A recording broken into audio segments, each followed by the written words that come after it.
Yeah. Got a tab to the got it button, folks. Bye, John. All right. Thank you, John. Hey, everybody. All right. How you doing? Have What's at going it. I'm on? going to keep an ear cocked while I take care of other agenda items and stuff. You know, Okay. I'm going to mute myself. All right. So here we are in August. Year's flown by so quickly. And summer is almost over. You guys are going to miss the heat. And yeah, that's pretty much, that's it. All right, so let me get started. I got some news items. Of course, you guys know that iOS 16 and the new slot of iPhones and products are going to be released mid to late September. And that comes with a whole host of new features and price points. I believe they're going to raise the prices on the phones. And it's going to be should be pretty good. So I think that's it for the iOS 16 announcement. Let me see what else I got. I got like 3 things here that I'm going to talk about. Okay. So Apple, this last quarter, Apple posted the biggest quarter ever they had. And they had revenues of $83 billion. And that's a lot of money.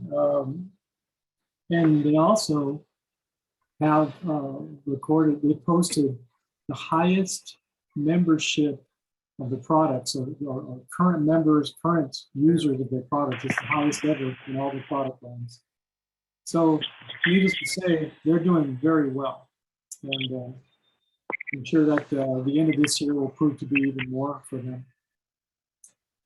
So the last thing I want to talk about is, I don't know if you guys heard about, you heard about these hearing aids that are going to be offered over the counter. Has anybody heard that story?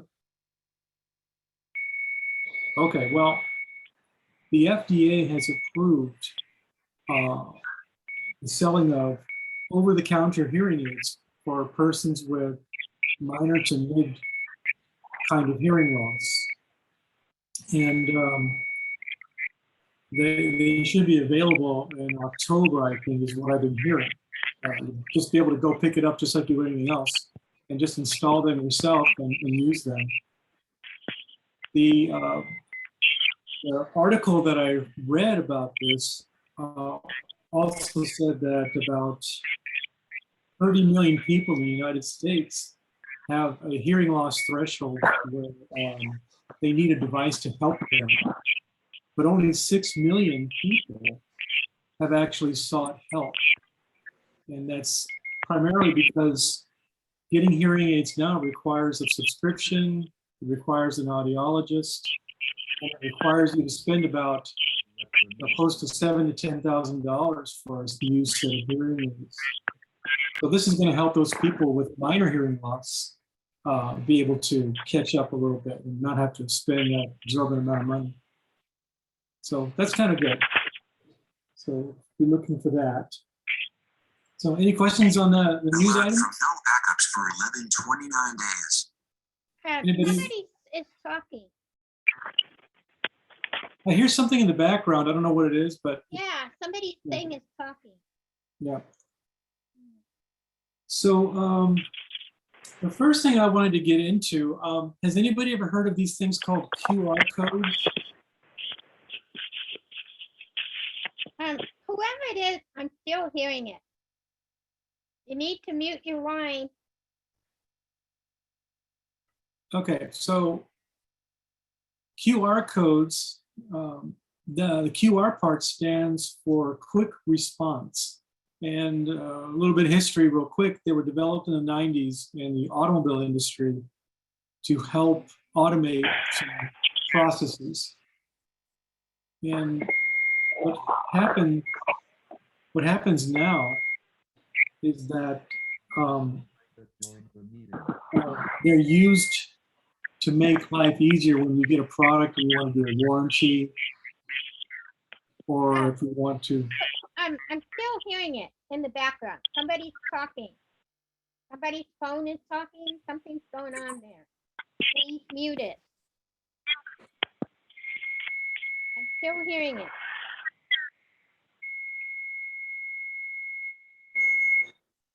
It's like a feedback noise of some kind. Is it a hearing aid?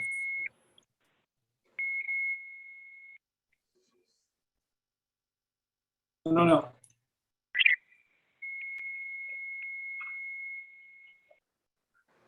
Okay, so the QR code is what I was talking about. What they do is they put these QR codes printed on little pieces of paper. So instead of you having to go and type something on the web to get somewhere to register a product or do something, you can scan it, and then it takes you right there and does it for you. Let me show you what one of these look like. John, is that you that we're hearing?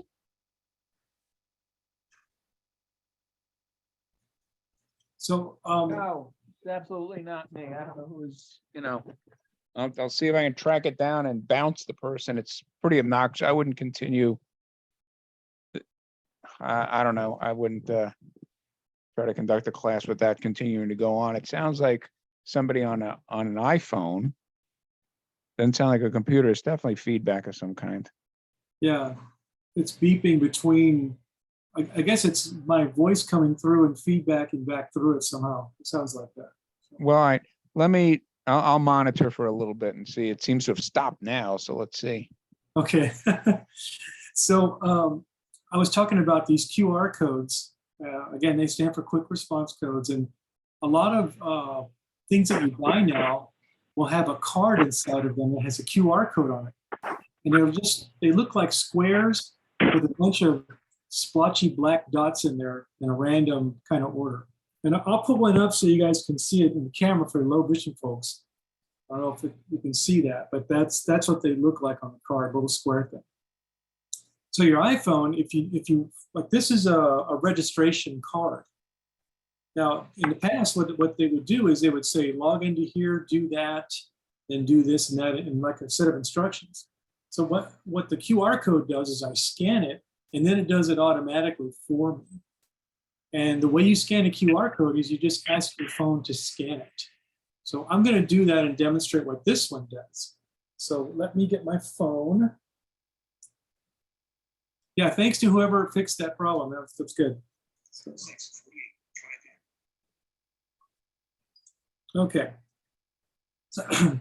So when you get a QR code that you want to scan, it'll be, like I said, on a little piece of paper or something. And all you do is you just ask Siri to scan the QR code. And this is how you do it. So go, hey Siri, scan QR code.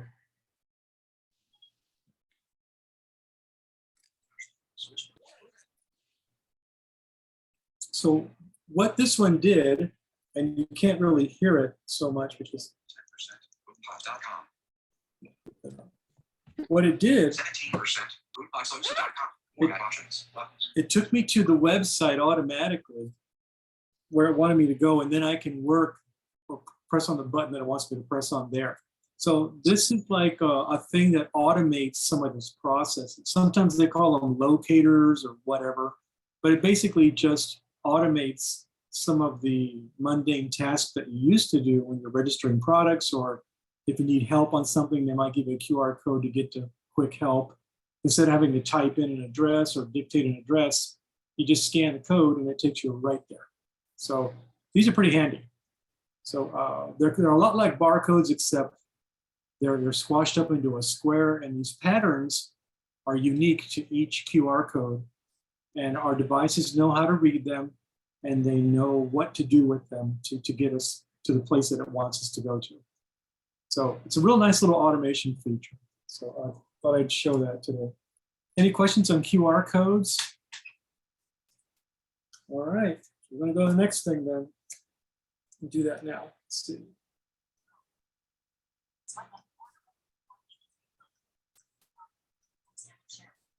Okay, so we have a lot of ways of communicating with people. You can call them, text them, email them, but if you don't want to call, and you don't feel like sitting down and typing out or dictating a text message, or if you don't want to sit down and do an email, another option is sending them a voice memo. And that is by far the easiest thing to do if you don't want to be in a phone conversation for a long time, but you want to get something quick out to them. So what you do is you open up the voice memo app, and then you record something.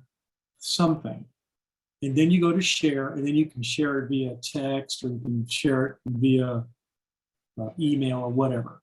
And then they will get that and listen to it, and it makes your life easy and their life easy, especially since, blind folks, it's harder for us to get things, typed up or whatever. So let me demonstrate that. WhatsApp. Can- WhatsApp. Can you guys hear my phone okay? Yeah? Yes. Okay. App switcher. All right. Mail. Closing mail. WhatsApp. So the first step in this process is I'm going to tell it to open up voice memos, okay? So I go, hey Siri. Hey Siri. Open voice memos. Voice memos. Record button. So I'm gonna hit the record button. It should record something real quick. Record button. Hey, this is a test, and it's only a test. Stop button. I'll play it back, make sure it sounds okay. Play button. Hey, this is a test, and it's only a test. Stop button. That sounds better than the original. Play button. Okay. Now, what we do is we're going to go find the share option. Okay, so let's find that. Rewind. Playback settings. Track position. 5 seconds. More actions button. It's under a more, Actions available. in this app, it's under more actions. Okay, so I'm playing it. There's a little set of transport controls. It's got a play button, rewind, go forward, blah, blah, blah. But there's a thing called more actions on top here. I'm going to double tap on that. There's a lot of actions, but we're going to go to the share option for that. More point share button. So share, I'm going to do that. Share. iPhone SE AirDrop button. So I found my iPhone, my other one, my SE. So I'm going to go and I'm going to share it via some other way, maybe a text message or something. Messages button. So I'll do a text message. Maybe I'll send it to Barbara. Uh-oh. You want me to? No, maybe I'll also send it to Patty, because I don't want it to mess up your session. So let's see. Messages button. Messages. Text field is editing. Character mode. Insertion points and start. So I'm going to put in. Use CH. Results. Cheap green 1. Added recipient 2. Text. So I'm going to send that to her. Send button. Send message voice memos. Back button.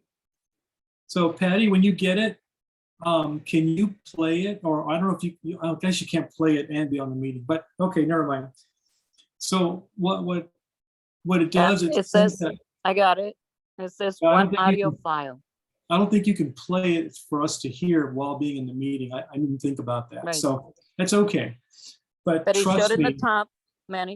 It What's showed in the that? top, and then it says it was an audio file. yes.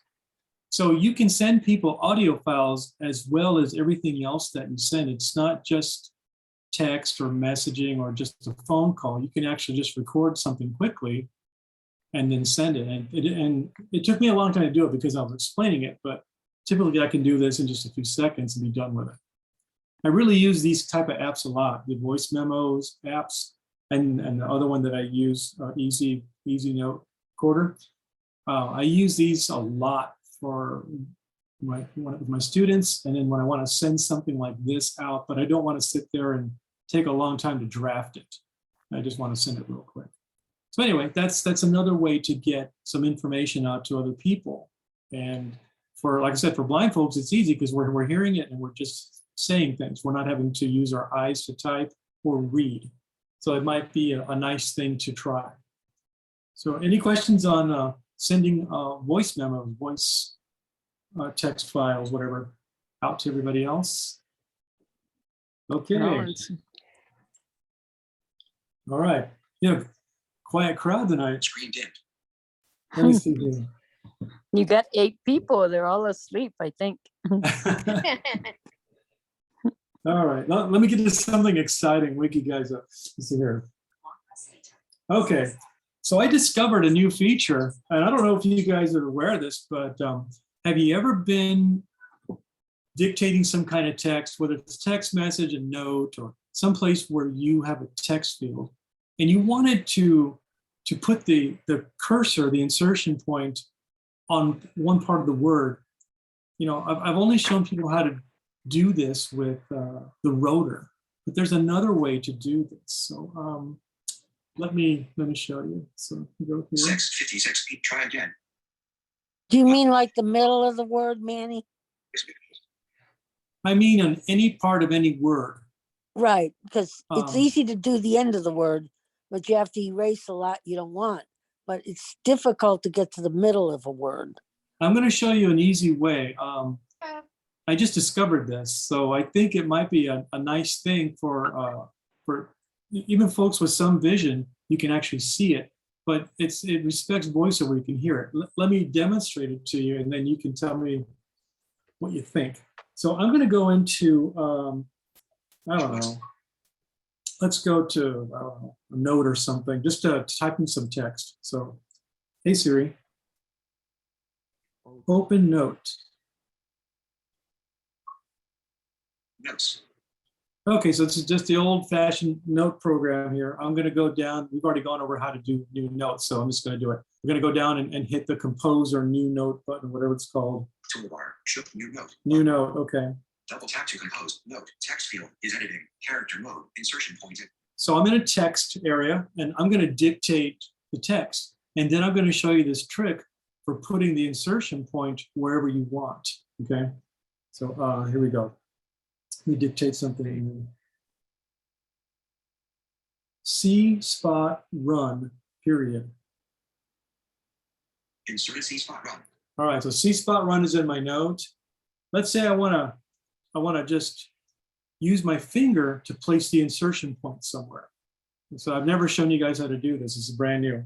So what you do is you long press the space bar, and then it turns into like a trackpad. And you can drag your finger up to where the words are, and you place the insertion point exactly where you want to put it.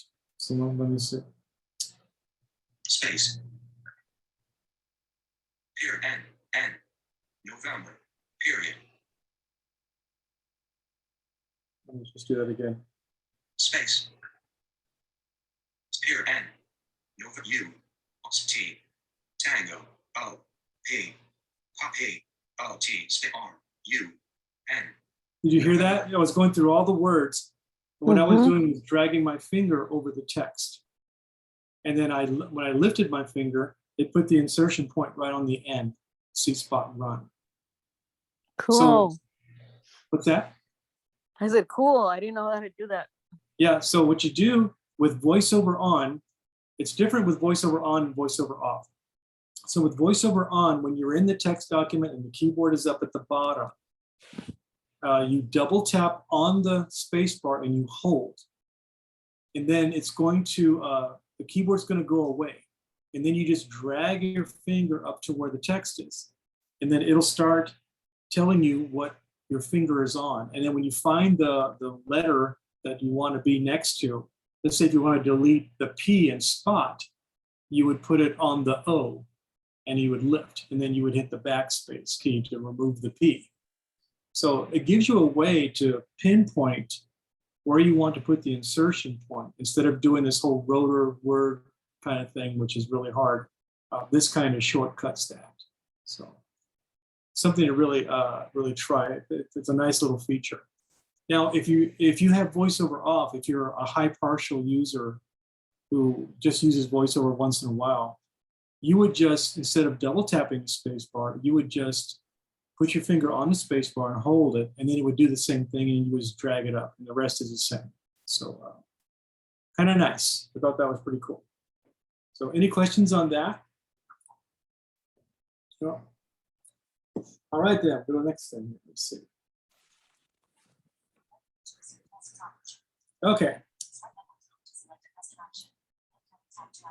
So websites, when designers do websites and build them, as of the last about 15 years since the iPhone hit the market, they've run into a problem with websites because the iPhone screens are so small. They're a fraction of the size of a regular monitor screen. Designers have to have a way to craft websites that will fit on a small screen and still be visible. Because what happens if you try to look at a desktop version of a website on an iPhone or a smaller iPad, everything is squashed into a very small little print. It'll show it, but it'll look horrible. So what they've done is they've made mobile versions and desktop versions of sites.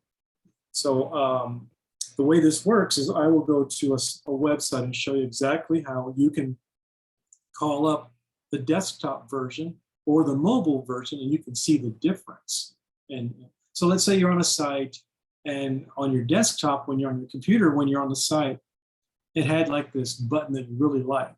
But when you opened it up on your iPhone, that button is no longer in the same spot. It might be hidden under a menu or something now because they're trying to conserve space. You can call up the other version of the site and get to your button, for example. So let me do that. Let me just go. What's it? So I'm gonna go to Homepage. Desert Low Vision Services. go to Desert Low Vision. Button. So let it come up here. Global navigation. Button. Navigation. Landmark. So for the visual people, I'm putting up the mobile version of Desert Low Vision site. It's got a little navigation bar on top, and then it's got the meat of the home page right underneath that. And that's typically what sites look like on mobile devices. It's drastically different on a computer, on a regular monitor. So if you wanted to see what it looks like on another computer, like a desktop, you go to this button up here and find it. Page settings. Button. Page settings. Actions available. And you open it up. Page scale. 100% adjustable. And one of the options is to request the desktop version. So let's find that. We'll swipe a few times. Show reader. Button. High toolbar. Button. Request desktop website. Button. So we're going to request the desktop website. And what that does is it goes and refetches the site, and it tells the server that it's fetching it from that I'm a regular computer. I'm no longer a mobile phone. And then that computer says, oh, okay, let me give you this version of the site instead. But that's what's happening here. So let me do that. Request desktop website. Button. Button. Now it looks completely different. You got a big old graphic on there that takes up half the screen. And that looks good on a regular computer, but it looks horrible on a small little display like this. And of course, you can also just request the mobile site if you're in the desktop site. You do the same thing. You would go up to this thing up here, Page settings. page Button. settings, Actions. Page scale. 1. and that same option will change its name to request the mobile version of the site. So let's go down. Show reader. Button. High toolbar. Button. Request mobile website. Button. Request mobile website. And you double tap on that. Page settings. Button. And I'll let you Actions see it available. change in front of you. So it's going to Web change page from loaded. the, Global navigation. Button. Navigation. Landmark. so it's changed from the desktop version back to the mobile version, which is optimized for smaller screens like this. So this is really handy if you think the website doesn't look right or something might be wrong, you can request the other version and see if that helps. So very handy little thing that Apple put in there. Mm. Okay, any questions about that? So, hey Manny, so do you think if you change from one to another, it makes it, do you think it takes the clutter away if it's more smaller or bigger? Yes, it's a good question. So what happens is, let me put it into numbers. So my phone screen is about, I don't want to get all geeky sounding, is about 375 pixels across, okay? That's about a fourth of the width, at least, of a regular computer monitor, which is like 1200 or more. So what what happens is the way to make things look right, they have to squeeze a lot out of the interface, make it simple. And it's good for us for it to be simple, by the way, because the more complex sites take forever for our screen readers to read. And the simple sites actually are much faster to read, easier to read. So to answer the question, the mobile versions of the sites are simplified and may be missing things that you are aware of on the desktop version of the sites. Well-designed websites will have the functionality in both, but it's you're not going to be missing anything on the mobile site. It's just going to be hidden behind some other stuff. So yes, that's kind of the way that works. Good. All righty. So the next thing here. All right, so I was looking into this whole new thing coming up next month, this door detection. I know you guys have heard about that. Barbara has sent some stuff, some information out in the email about it. So what it means by door detection, and this is a little more explained, is that it's going to tell you if a door is open or closed. If it is, which way it opens. And I don't know if it will tell you if you open it towards you or away from you. I don't know. I think it might do that too. And of course, if you have LiDAR, like on Maggie's phone, it'll also tell you approximately how far you are away from the door. So, just run into it, but you'll have your cane or something, or somebody helping, so you won't run into it. And then of course, it'll read any kind of text or signage that's around the door that it can see. So that's what the promise of this whole new door recognition thing. And Apple's very committed to our community. I mean, they've made it, Tim Cook himself, the president, has said it's one of their most important design tenets in their products and their services. So it's really good to have a company that's backing us up. And so that's going to be real nice when it gets here. So I think I'm definitely going to try that out, when I get up to 16. Manny, Yeah, it's going to be under the magnifier app. that's right. Thank you, Barbara. Exactly. Yes. So you open up your magnifier, and I'm not a beta tester for 16, so I don't know where the implementation is going to be exactly, but you're going to have something on there that's going to allow you to ensure that you can look at doors, or you can include doors in the way it looks at things. So I don't know. Manny? Yeah. Oh, Manny, it's Maggie. When Hi, I Maggie. called Apple about it, they said that when you learn to use it, it'll tell you if it's a person or if it's a door. Right. Yes. So the thing that's happening here is that Apple is taking a cue from programs like Seeing AI or like SuperSense, these guys that are already offering that in these third-party apps. They're bringing it into their silicon. They're baking it right in. So that's kind of nice, because if it's part of the phone, it's part of the operating system, it will run much better. It will run faster, and it runs better. So that's really good that they're doing that within their own environment, because an app runs on top of their operating system, where this stuff is part of the operating system, and that doesn't sound like much of a difference. But with the ones and zeros, that's a lot. It's a big difference. So I think it's wonderful that they're doing that.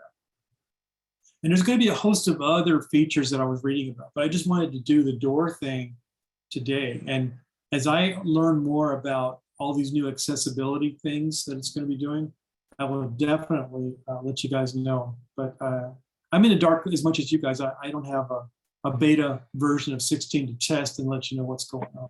And so we shall When see. do they think that? Do you have a date on when that's coming out, Manny? I've heard rumors around the 19th of September. That's what I've been hearing. But again, Apple could change that. But they usually, every year, they release it around this time. Their new products and the new iOS version. And of course, their computer line as well, and their other product lines. So Yeah, it's good. And your phone, Maggie, it's great because you have that LiDAR. I'd be very interested to see when that comes in, how that's going to work, you know, with distancing and ranging. I think that's going to be so neat. But It's going to be great because yesterday I ran into a chair, tripped, and went crashing down. It'd be darn nice if something says, "Hey, stupid, there's a chair in front of you." I Mhm. don't think they'll What- use that language, but they may say, "Look out! There's a chair, you know, 2 feet from you," or something like that. Yeah. Maggie, what phone do you have? A 12. My kids I got a gave me- 12 Pro Max. I don't know what mine is, but it's got the LiDAR thing on the back. Yours is a 12 Pro, Maggie. I saw it the other time we were in the meeting. So, yeah. What's the LiDAR thing? I don't know what you're talking about. Oh, that's the, you know, you ever heard that term radar, where they can track planes and things like that? Yeah. with it? Well, they've done the same thing with pulses of light, very, very low intensity light that doesn't hurt anything. And what it does is it pulses this light out at fantastically fast pulses, and then it sends them out. They bounce off something, come back, and then the sensor on here, the LiDAR sensor, then can determine in the nanoseconds it takes for light to travel there and back, how far something is away from you. And It's that's Is it on good. the Pro on the Max? back. What's that? No, it's Is it on the still Pro where you got- Max? It's Yes, on the yes, back it of is. the phone. If you feel where the two camera little spots are, there's a small third one, and that's the LiDAR. Mhm. Oh, I see it. It's like radar with light. Like, that's the easiest way to explain it. How But do I activate it? well, the application has to use it. It's always there. It's just like your camera. It's How do I just part get- of the phone. How do I get to it? What do I say? Well, you have to have an app that utilizes it. You can't just say, "Hey, turn on, you know, LiDAR." Okay, what app utilizes it? Uh, I'm there's really one. There's new one. on that. What's it called? Something light. Something LiDAR. I forgot the name of it. You know, let me get back to you on that, Nancy, because Okay, thank you. I don't recall it. But this app that I'm thinking about, what it does is it has LiDAR in the name, and it does distancing of objects from you to wherever. And you can point it at something. Oh yeah, it's 3 feet away. That's 13 and a half feet away. You know, whatever. And it'll do that. So, and I think I talked about this a long time ago, and we were talking about how apps are going to be developed with this, so that they could detect like furniture in front of you, like maybe a footstool sitting right there. And if you have your phone pointed in the direction of where you're walking, it'll say, "Hey, watch out," or it'll say, "Hey, there's an object 3 feet in front of you. Be careful," or something. You know, who knows what it'll say, but you know what I mean. It'll use the technology to distance things in your space. So So there's only a certain phones that have that? yeah, you got to have a phone that has the LiDAR light system on it. You know, just like it's just like part of the camera. There's a camera optical lens there, Mm-hmm. and then there is a LiDAR, a send and receive. There's a send thing that does these like little laser pulses kind of thing, and then there's a receiver that receives the reflections back from whatever the light Wow. bounces off of. And like I said, it pulses at a very fast rate, unbelievably fast, almost a continuous stream, really. But what it does, it times these pulses and it tells you exactly how far something is away. These I got driverless on- cars, they use that. I got on the App Store and it says LiDAR measuring is one of the choices. Yeah, So if you that look for must the be- term LiDAR, you're going to find a lot. I think Yeah. SuperSense has a super LiDAR thing of some kind. I don't know. I got to look that up, and that has some really cool functionality in there too. Thank you. Yeah, you're welcome. Wow, any more questions on LiDAR? Or I forgot what I was talking about. Oh, the door stuff. Hey, Manny, does it work when your phone, do you have to have that thing activated and then does it work? You have to activate it in order for it to work, or? Yeah, my understanding of the way it's going to be implemented in these apps is that, of course, if you have, it's just not always on doing it on its own because that would drain the battery like crazy. Right. What you would do is you would have an app, let's call it the Super LiDAR app, okay? And then you set it in some mode, and I'm just speculating here, I don't know if this really exists. And then Mm-hmm. you would set it into walking mode. So wherever you're walking, you would make sure that your phone is pointed out in front of you. And then your phone will warn you of stuff that's coming up. Of course, it'll ignore the ground and things like that, but it'll tell you if there's an object in front of you that you're walking towards. That's my That's cool. understanding of the technology. And like I was saying before, that technology is already proven because they're using it on these driverless cars to keep them from crashing. They use LiDAR and they're constantly pulsing out in front of the car so that if a kid runs in front of it, it knows to stop the car. So on a phone, it'll be so easy to use that. So it's already been proven in the field. So that's my story and I'm sticking to it. All right. All right, so let's see what's next here. Okay. Oops, wait a minute. So before I go, any more questions on door detection? Or we'll just wait for it and then we'll work on it then? All right, sounds good. Okay, so the next thing is I wanted to review battery saving tips and how to check your battery. So obviously, and we talked about this before, but it's just a review to, in case some people forgot. So if I wanted to know what my battery level is on this phone, I would just ask Siri. I go, hey Siri, battery. Battery is at 98%. So 98%, I don't know if you guys heard that, but anyway. Hey Siri, battery. Battery is at 98%. Okay. So that's how you check your battery level. All right, so what you want to do to save your battery is the biggest battery drain on your phone. Well, there's a lot of things that drain your battery, but it's your display. So you want to make sure that your display is as bright as you need it to be, but not more than that. Because the brighter you make it, the more energy that those LEDs require to backlight the screen. Because if you can imagine, your screen is just a thin piece of glass, LCD, and then for you to see what's on the screen, they have to backlight it from the back of the glass on the other side of where you're looking. So there's an array of LEDs behind there that do this, that their whole purpose in life is just to light the screen up. So the brighter these LEDs are, the more energy they're going to take. So what you do is you take it down to a level where you can still use the phone and you're not straining and you're comfortable. But if it's too bright, you want to bring it down because that's just energy being wasted anyway. If you really, so the second thing you might want to do is when your screen automatically goes black, when it goes to sleep mode, or what you want to call it, you want to set that to the most conservative time that you can. So you could say that after a minute of inactivity, the screen darkens, and that saves your battery a lot.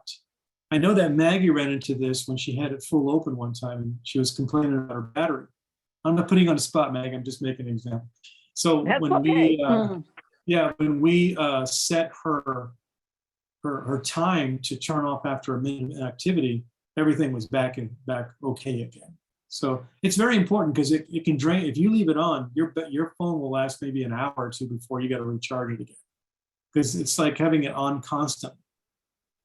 So and if you're good with VoiceOver, there's some blind users that I know of that don't even have the light on at all. They turned this thing called screen shade off, and that's 3 fingers tapping 3 or 4 times.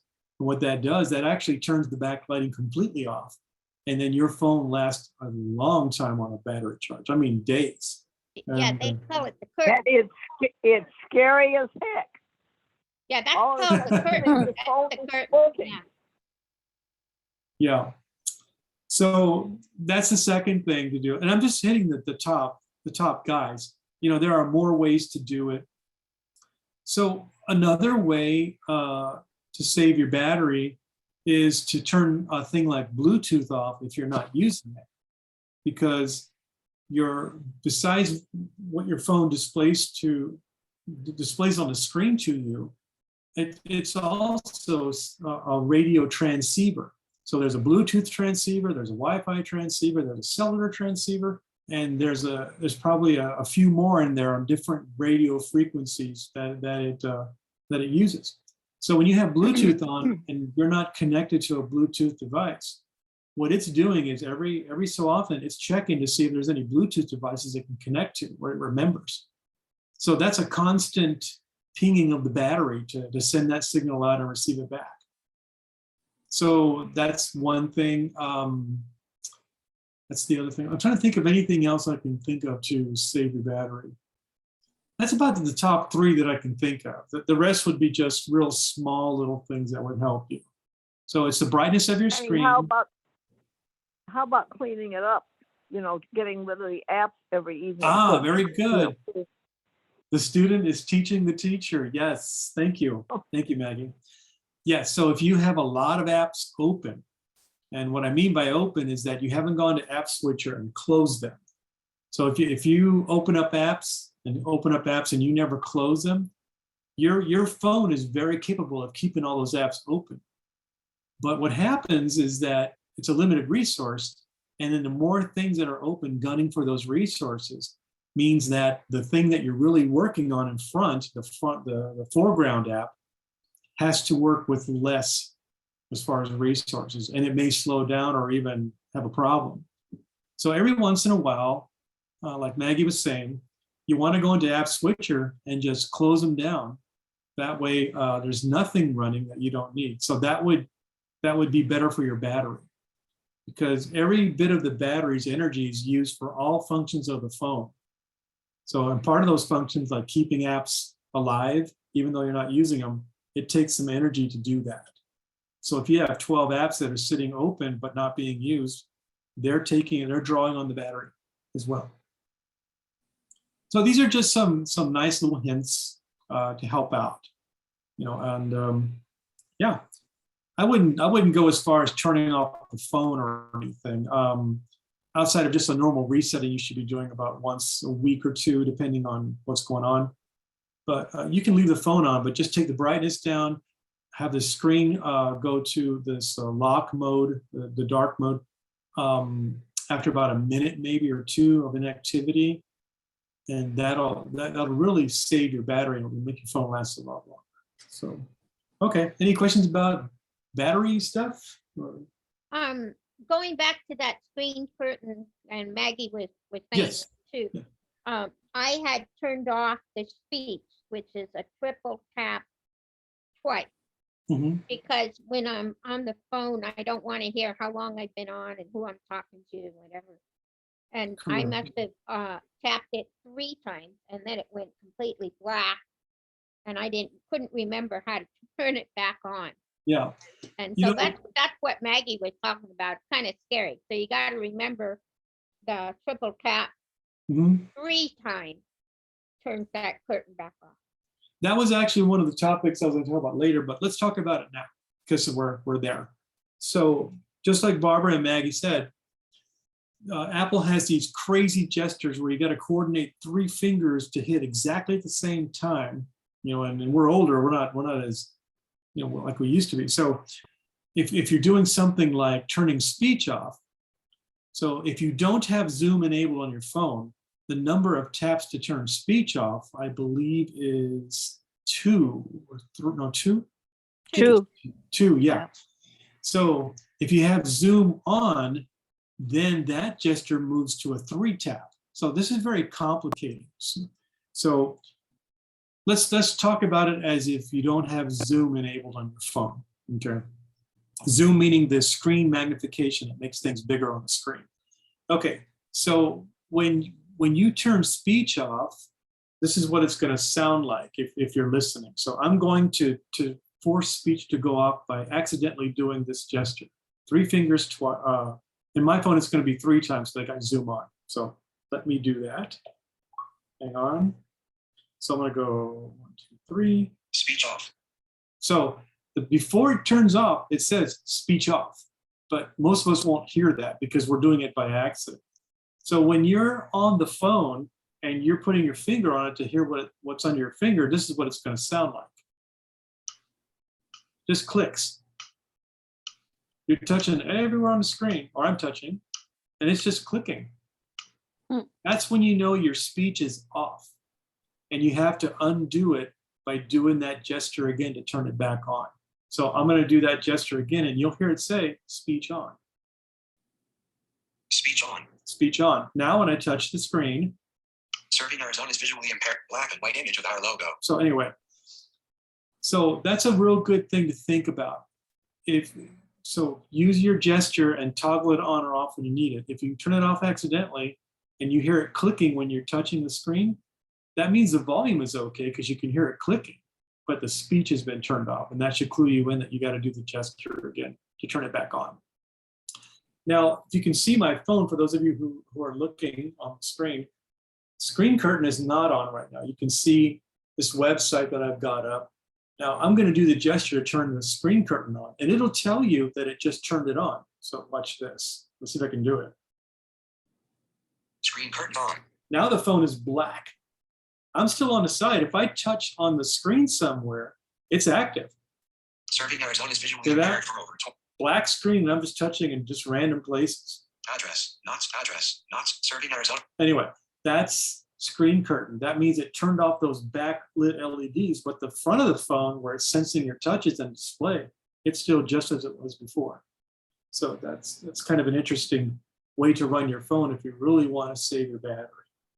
So, and again, if you turn screen curtain on, you reverse it by turning it off. So for you guys, it would be 3 taps 3 times, I believe. Mine would be 4, so I'm going to do 4. Screen curtains off. Now it's back on again, my website. Screen curtain's off and my website's back on. So there we go. So anyway, any questions about screen curtain or a speech? Toggling speech? Okay. All right, so let's go to the next thing here.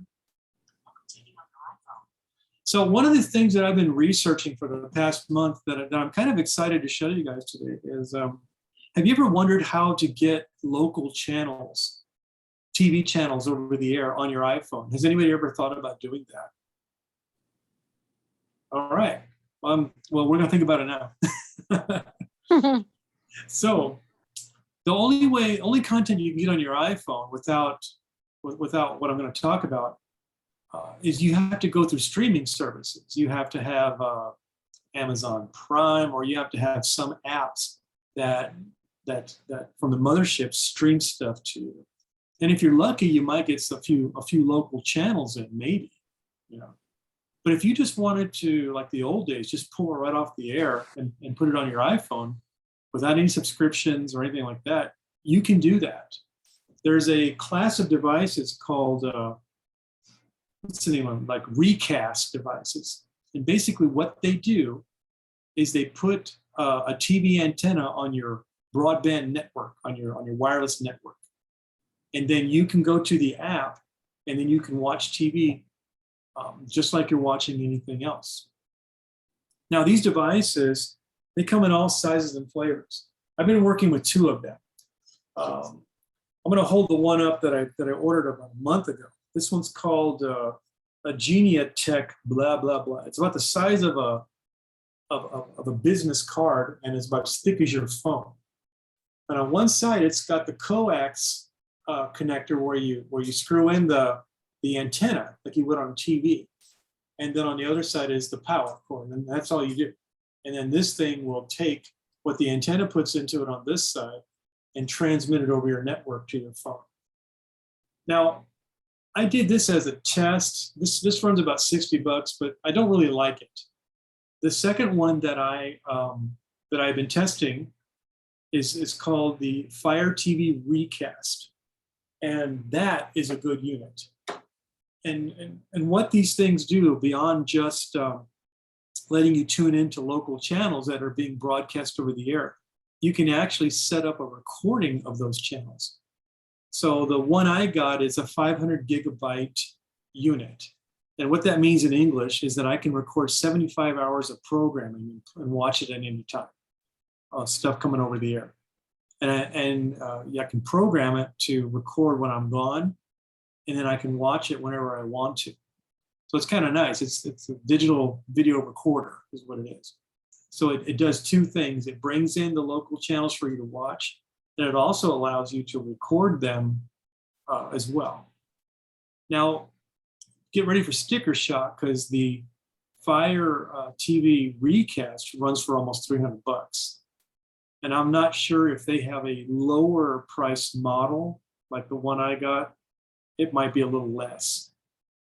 But if that's what you like, if you like to tune into local channels, but you don't want to have to sit in front of a TV, maybe you want to just sit in a chair somewhere and look at it on your iPad or your phone, it might be well worth the money. Because once you buy that unit, there are no more costs. And that's kind of nice, because you are actually watching something that's not being, that's not a recurring charge on your account. You know, if you got rid of all your streaming services and paid $0 a month for streaming, you could still watch local TV with this device and not have a problem. So, and then, you know, because the free stuff is always been there. It's just not as good as the streaming stuff. So I'm going to try to tune into a channel. I hope that it doesn't knock me off. I don't think it will, but if something happens, I will come back. I'm just forewarning you guys just in case, because I have never tried it during a Zoom call, but it shouldn't matter, but I'm going to try. So the app that works with the Fire, with the recast, the Fire TV recast, is called Fire TV. So all you need is to put the app on your phone and get the recast unit, and you can start watching local channels. Now, if you have like a Fire Stick or a Fire TV, those devices will automatically be aware of the recast, and you'll be able to access the recast channels right on the TV without any kind of configuration. So let me try to bring some content on the phone here. So I'm gonna open up the Fire TV app. Hang on a second. Apps, Safari, closing Safari, notes, closing notes, closing voice memos. Okay. Hey Siri. Open Fire TV. So Fire TV. Fire TV's loading. Take your time on the call. No Connector problem. mode. So it comes up, and then Tab bar selected on now. Tab 1 of 4. so I'm not going to go looking for whatever channel, but it gives you a nice, if I could describe the screen, it gives you a big picture of what's on each channel, and it's got a brief description underneath it. So I'm going to go to the first one. I have no idea what this is. Let me get my finger down there. Hunter. So this one's called Hunter, this show. I don't know, I've never watched it. So if I tap on that, that show will play. So let me try. Hunter. Landscape. All Charge right. fork to the left. Back. So it takes about 15 seconds for it to buffer out the first part of this show, Hunter, so it can keep up. Because once you start watching it, it's going to keep downloading in the background as you're watching. So here it is.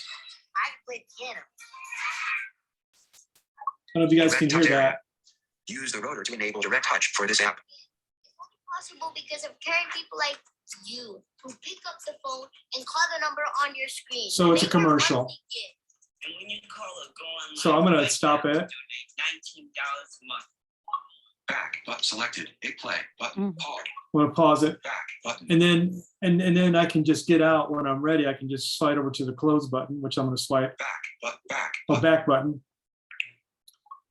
And then if I want another channel, I Charge just, fork to the left. oops, wait, I hit it by accident. Hang on a second. Streaming issue. Portrait. Fire TV. So On now. if Heading. I wanted another channel, I'd go down to the next thing. Let's see here. Dateline. So there's Dateline. Let's see if that can come up. And I'll stop here. I could go to a bunch of channels, but I'm going to just do this. What? Landscape. So I just tapped on Charge fork Dateline, to the left. Back. and it's going to do its 10, 15 second thing. And then Dateline should start automatically. I hope. Back. There it goes. Heart to heart with his mother had convinced Bennett to split. So you hear Streaming that? issues are occurring due to support TV channel reception. Okay, so this one, I'm glad I did this Back because button. Selected. A flag. I have a $10 antenna on this, that I'm using to pick up these signals. So it's not going to be very good. I can only get about 25 channels on it. It's located in the middle of my house. It's recommended that you, Streaming issues are occurring due to hang on. TV channel. It's recommended that you get an antenna that's higher quality that can, go for 50 miles, maybe an amplified antenna or an outside Streaming issues are antenna. occurring due to support TV channel Hang on. reception. Back So let button. me shut this thing up. Portrait. Fire TV on now. All right. So let me close that. All right. So as I was saying, it's better to get if you're going to drop, a couple $100 on this unit, you should get a good antenna. And they run about, a halfway decent one, $30-50. And get an outside antenna, it's going to be more. But the outside antenna will really be good. You point them towards the northeast side of town, I believe, or towards somewhere in the Rincon Mountains. I don't know exactly. That's where these antennas live, and that's where you would point your antennas. And you can usually pick up around 50 channels instead of 20 something. So you can get all kinds of stuff. You get K-Gun, you get all these channels that are local, and you can watch them on your iPhone. So that's kind of the way that works. As I get better at this and better at buying antennas, maybe we'll revisit this. If somebody wants to like deep dive into it and how to record and things, we could do that too. So any questions on this recast? The Fire TV app, we've got on both of our iPhones, and in Florida, Hunter is sitting there listening to KOLD news. Yeah, So it's amazing. You can be anywhere across the country and it's like you're right there. I gotta concede that And, Hunter knows the other way more about thing- this. The other thing is, and I don't know how to do it, you just set your favorites and it just pops up. Right, right. So, So- we like KOLD, we like PBS, and then we like KBOA. And so that's our favorites, and you can just tap Yeah. on them. I've been watching more local TV. It just takes me back to a time before all this streaming stuff took over, 10, 15 years ago, and I kind of like it. I kind of like sitting and watching some of the commercials that are local commercials, believe it or not. And of That's what I course, was saying. I was watching commercials. yeah. And it's good to hear the news. Like you go to K-Gun and hear the news or whatever channel you like, and you just hear local news. I think, hey, this happened on Grant Road. And go, oh yeah, that's my town. I'm not listening to something that happened in New York or someplace, So I like that. That's kind of nice. So it kind of adds to what you got. So what I'm doing is I'm kind of combining streaming plus local channels so I can just watch it on my iPhone when I feel like it. Or I got Fire TV, so I can just go to my Fire TV, go to the live area, and the recast stuff was automatically down there, and I can just go to the guide and do whatever I want and watch whatever I Right, want. and you can also watch it on your Echo Show that has a screen. Oh, that's right, Barbara. You're right. Yes, yes. So I think it's really interesting you can do that. And then, of course, it's got the DVR function, which is great. If you really don't want to miss a show, you can set it up to record for you and watch it when you get back. Just like you would in the old days. And it's even smart enough that it knows whether it's a rerun or not, or something new. It only Yeah, will yes. record the new one. Yes. And it's kind of So, fun, like What the PBS heck? runs stuff at 2:00 in the morning, so you can program it to get it then. Yeah. Oh, and the other thing about the Fire TV, the Fire TV recast is that it's got multiple tuners. You can get them with 2 or 4 tuners. So you're saying, why would I want that? Well, you could watch one channel on one device, and maybe you got some family over and they want to watch some other channel on another device. Well, the different tuners will feed those devices separately. So that's kind of nice. And you can record on any of those tuners that you're using.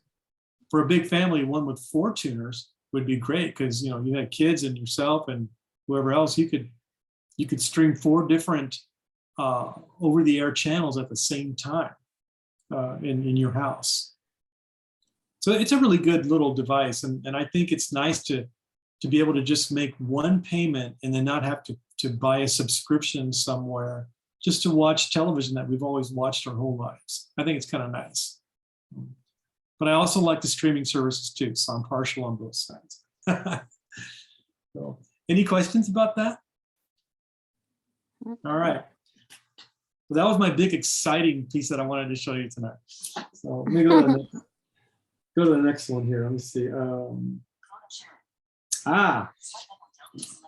So Barbara and I had a class this week, and we went over this thing called photo sharing. And what it is just like any other sharing. You go into your photo library and you pick an image and you want to share it with somebody. So I'm going to do that too. And the reason I'm showing it to you is because there's a question it's going to ask. And I want you to see what I do. So if it asks you that same question, you'll know what to do, okay? Because just sharing a photo, I could just tell you how to do it and we're done. But let me actually do it. I'm going to share one with Patty. So let me go do that. 7:41 p.m. So, okay, we can go there. App switcher, Fire TV, closing Fire TV. You know, I'm so happy that I was able to watch that show and my video didn't die on me. I'm so happy about that. Little things make me happy like that. Let's see here. All right. So first thing you do is you open up your Photos app. So, hey Siri, open Photos. Photos, add button. Now I'm just going to get to the picture. I mean, I'll tell you what I'm doing, but I'm not going to explain everyone. So I'm going to go to my albums. Tab bar, selected, albums, tab. Then I'm going to go down the screen and just find something, anything. Recents, 279 photos. Okay. Favorite, seeing AI photos, 1 photo, shared albums, page 2 of 4. CapEx, from you, adult. People, 2 photos. Page 3 of 4, page 4 of 4, page 2, page 1 of 4. So I'm going to go into my 200 and something. Seeing AI photos, 1 photo. No. Seeing AI photos, 1 CapEx, from seeing it compressed, seeing AI favorite, recents, 279 photos. I'm going to go to my recents. Lit photo, more recents. And I'm just going to find one. Lit photo, page 19 of 19. All right. Lit photo, July 14th. Let's see what this is here. All right, so this is a photo I took at Desert Low Vision.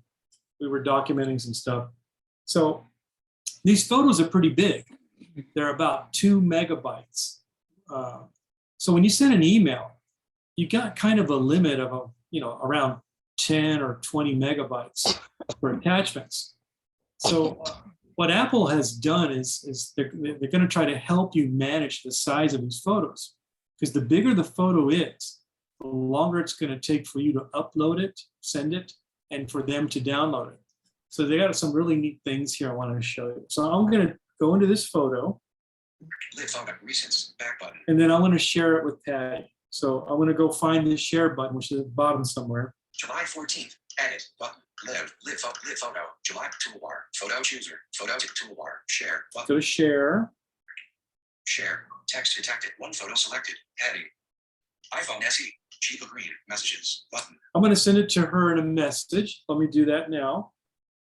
Chica Green, message, alert, 1 photo selected, heading, downloading, message, text field is editing, attachment.png. So that wasn't a good one because it just, there you go. Cancel. Let me get out of there. Cancel. Let me get a fat picture Now of this try to one. share a video. Photo selection list, lit photo. What's that?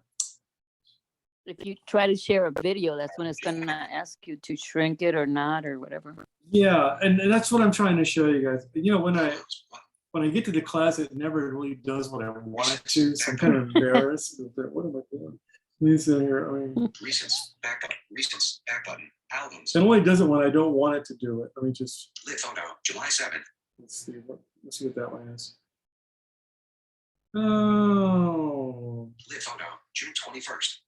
Lit photo, June 21st. let me go back. Computer keyboard, computer monitor, computer mouse, desk. I'm sorry. Let me just go back. My albums, heading. I'm gonna do what Patty said. I'm gonna go to videos. Shared albums, at page 2 of 4. People in places, page 3 of 4. Videos, 9. So I got 9 videos. So I'm in the video section. I'm gonna open up one of those. Videos, And I'm gonna send it by email, I guess. Let's try. video, December 24th, 2018. Let's get a newer one. Video, April 19th. Scoreboard, screenshot. I don't know what that is. Video, March 5th. Okay, let's just do this March 5th one. I have no idea what it is. Video, videos, back button. So I want to share that video. Toolbar, share button. 1 video selected, 4, 41 bullet messages. Now button. Now. Alert. One video selected. 4, 41 bullet Tucson. Heading. Downloading. Give it a second here.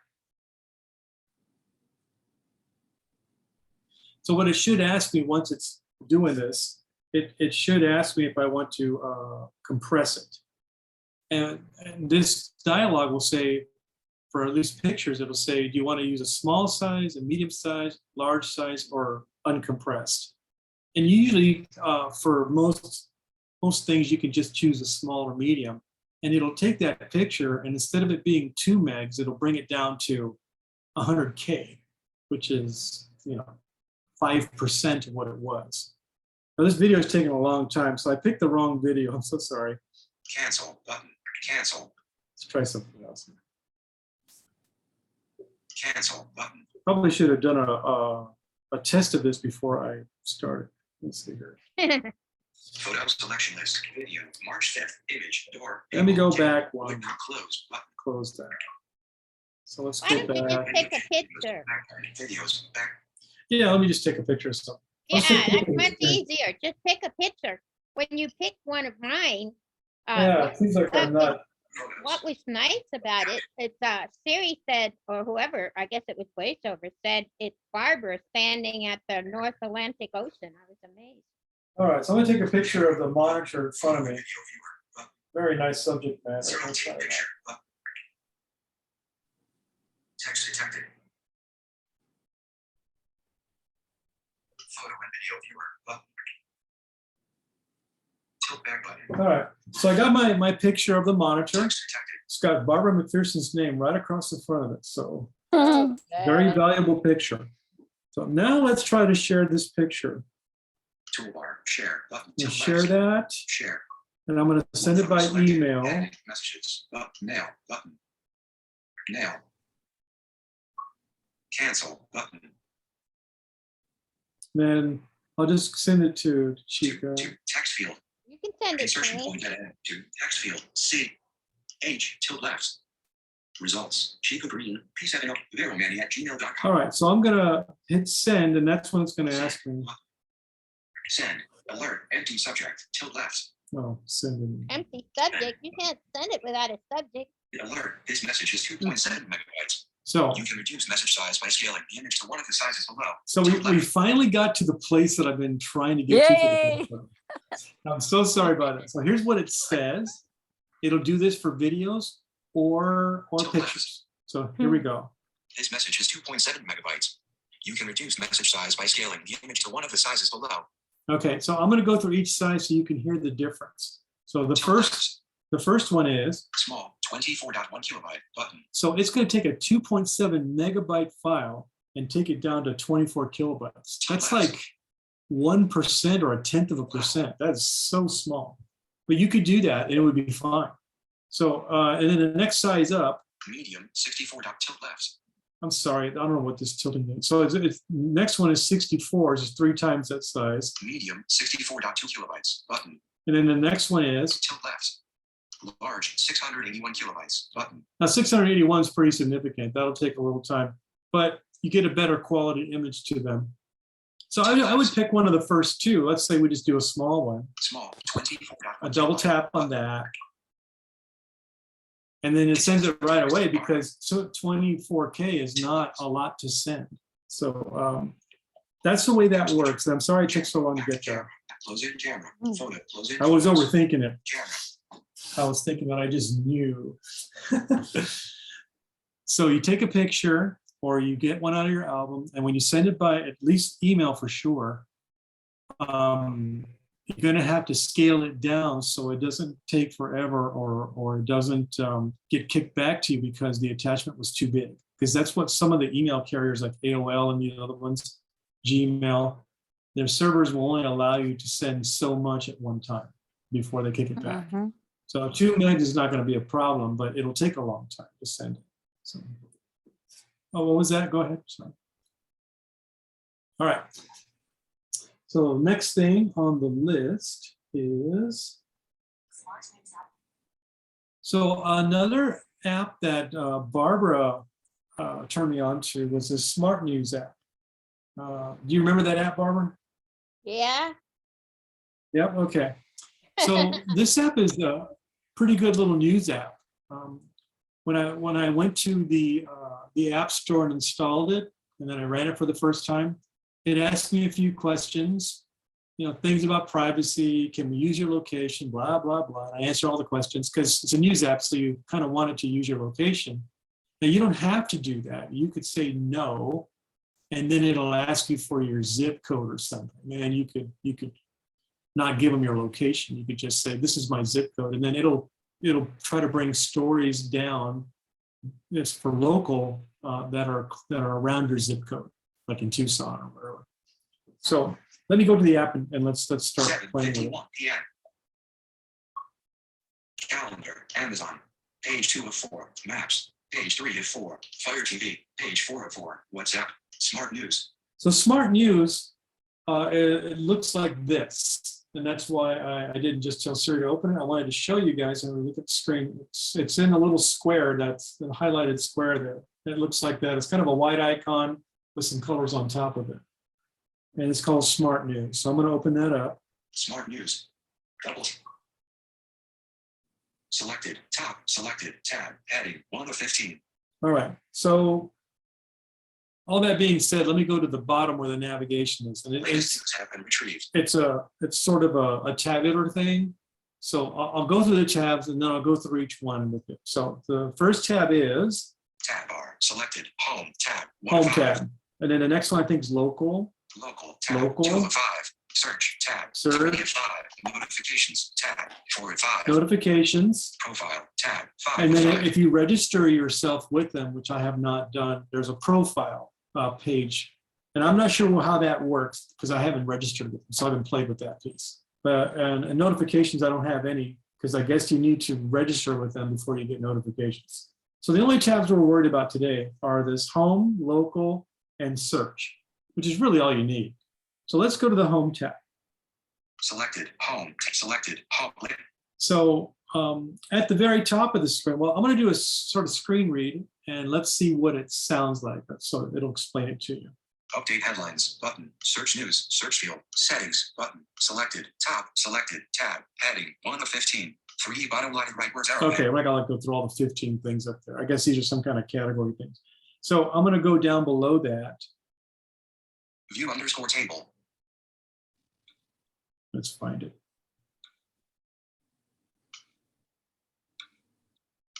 Come on. Actions available. There it is. Explore image. Social, tab, view underscore table. Pedestrian killed in hit and run in Tucson. So some pedestrian killed in a hit and run in Tucson. That was the first thing. Laura Ingraham makes a startling prediction about Donald Trump's presidential run. So there, I don't know if you guys can hear that. It's too fast. Let me slow it down.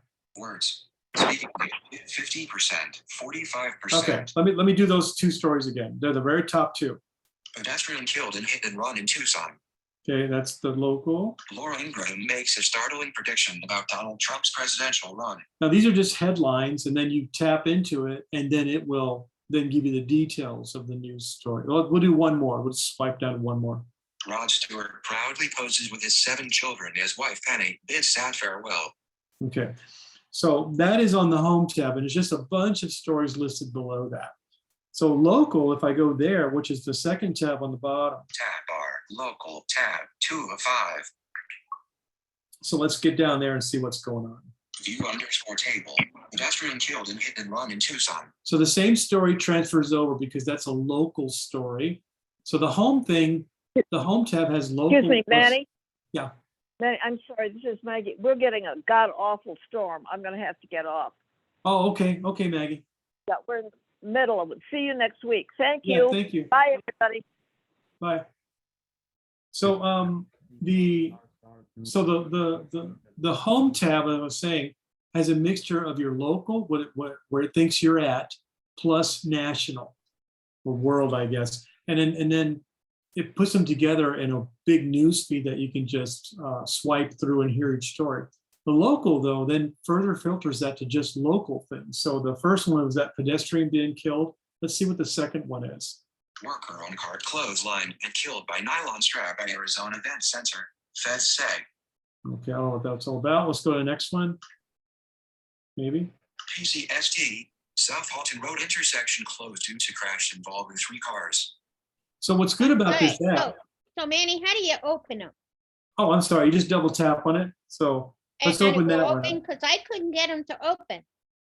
Oh, well, I did earlier. Let me see if it may not work in front of you guys. It's been my luck. So let me see here. PCST, if your connection is slow, tap this button. Okay. Smart View button. So it takes a second for it to come up. Indefinite sign. So let's see what it does here. Selected, Smart, Share button. Hit visit site, link, visit site. PCST, South Halton Road intersection closed due to crash involving 3 cars. Adding level 1. Okay, 15 you got it. second You got it. video Steve. play. So there's a video on there. I could tap the video and it would play it. I don't know if there's any more text below the video. Let's see. Previous item in carousel.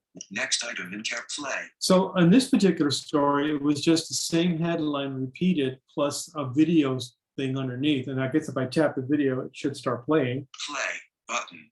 Elapsed. Let's see. 15 seconds. 15 seconds. 15 seconds. 15 seconds. Let's see. Skip back 15 seconds. Enter picture in picture. PCS. Shut down while deputy 15 seconds. Oh, I keep 15 talking. seconds. section. 15 seconds. So there's something 15 wrong with seconds. this thing. 12 seconds. And 15 seconds. 15 seconds. Elapsed. For play. Skip back 15 seconds. So voiceover and this app don't play together very well, because what happens is there's a slider showing something about the progress, and voiceover loves to be on that piece that's changing, and it keeps saying 15 seconds or something. I don't know why it's saying that, but I don't know. This app is probably not 100% compatible with voiceover, obviously. So you may have to turn speech off and do it like Barbara does, or not use voiceover when you're playing it. So it doesn't keep rattling off that same thing. So let's go back. Back button. Back button. Now Turns on. the other tab that I wanted to show you was the search tab. That's really a cool little tab for news. So you realize that this thing gathers a good amount of news, local and non-local, and you get a pretty good collection of what's going on. But let's say you want to zero in on something. Let's go to search. Tab bar. Search. And what you do is you get to the search bar. Search news. Search field. Search field is edited. I'm going to search for Putin. Do that. Tab key. Sure, he's got a story out there too. U T I N. Search. Search result. Have view underscore table. Okay, so I'm going to just skip down to where the stories are, because I've been playing with this a little bit. So the first story is this one. View underscore table. Putin slams U.S. makes doomed world prediction. Oh, that's nice. Okay. Putin vows to expand arms trade with Russia's allies. Putin pushes Russia's combat-tested arms for export. So a lot of good news there. I'm just kidding. So anyway, it's a real powerful app, and it's free. So I would definitely recommend it if you're really into news and local news specifically. Now, once What you is get it past called? the net, gosh, I can't remember. I'm getting so old. Smart News. Yeah, And- smart and- news. Yes. So I would highly recommend that. It was a good pick for Barbara. And, Barbara's always got her ear to the ground on new things. And she sometimes teaches me, and I go learn this stuff. And then I pretend like I really know it well, show you guys. But it's a good app, I think. So really nice. Thanks, Barbara, for turning me on to that. Any questions on Smart News? App switcher. No, we're Any questions downloading on it. Vladimir Putin? I'm just kidding. Yeah. Closing smart news. Okay, let's see what's next. Okay, I was going to talk about 3-finger gestures gotchas, but we already went over that before, so we're going to skip over that one. So there's an app that I actually purchased for a whole month, and it's called Super Sense. It's another app that I'm really starting to like, probably as much as Seeing AI. So what it does a lot of what Seeing AI does, but it does it with more audio feedback. And just this week and last week, I've been kind of working with it. And then at Barbara's, we had it recognize non-document objects like cans and boxes. And it read the whole thing to us. We didn't have to sit there and try to aim it, and hopefully it got it. That's what I like about this stuff. This is really designed for people with visual impairments. All right, so let me open up SuperSense. Oh yeah, so here are the prices. So you can buy it per month on a subscription, $4.99 a month. A year is somewhat discounted, and then there's a lifetime amount of $40-something where you just pay it once and then you're done. So if I decide to keep using this, I might just do the lifetime thing and then just one payment. It's pretty good. It might be worth it, and I don't mind paying for apps if they are really good. And I think this might be one of them. So let me open that up. Hey Siri, open SuperSense. SuperSense. Current lighting is not sufficient for scanning. Please make sure the camera is not blocked. Document mode on. Okay, so you want to be on document mode. There are other modes that we're going to explore. Okay, so what I'm going to do, I'm going to get, I got something here. Let me see. Here it is. I got a can of something. I think it's mushrooms. So a little can in my hand, but the size of a tomato sauce can, mushrooms from Walmart. I'm going to put it down. And then in document mode, I'm going to scan this thing and see what it finds. And listen to what it says to me. Move 1 inch towards yourself. Move 1 inch towards myself. It Move 1 knows. inch to the left. Move 1 inch towards yourself. Move further away from the document. Processing. So I didn't have to do any guesswork. It told me how to move the phone. So it plays a little bass riff while it's figuring it out. You know, mushrooms are hard to figure out right now. That's the only thing about SuperSense that is a negative. It takes a long time for it to do this, but the accuracy is pretty good. So we'll wait for it. Maybe you guys can hear that little bass line. Document is ready. Beginning of the document. All right, so I can just use my gestures to read what's there. Mush. Beginning of the document. Mush. End of the page. Play. Button. So I must have the Start to can. read text blocks continuously. I must have the can in a way where I only found mush instead of mushroom. So let me see if I can get it. You butt mush. Above mush. Just a bunch of mush. So let me try it again. This is great about live. You never know if stuff's going to work. Turns to the step back. Menu button. Opens additional options. Move further away from the document. Rotate to on-clock position. Move 1 inch towards yourself.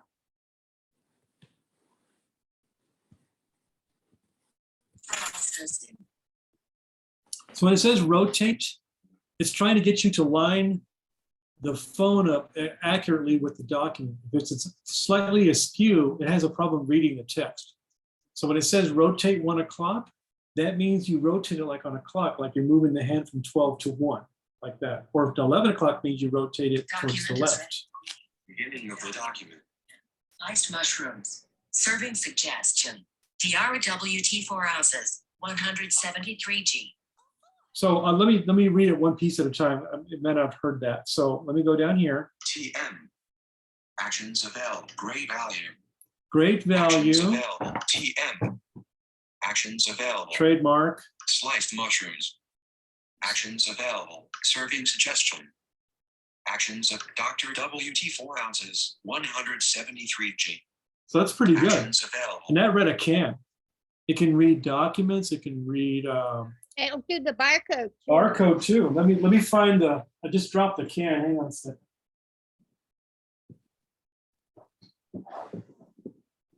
I got a lost can of mushrooms here. Hang on a second. Hold on. That was your dinner. I know. All right, I found it. That wasn't hard. Okay. So of course there's a universal product code label on it, and this thing will read that.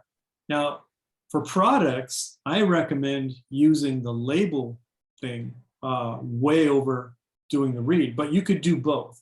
We discovered that this is a can of mushrooms. So let's see, let's do the product one. So the way you do that is you get out of the results, because what it does is you'll scan it, it'll figure it out, it'll put them on a results screen.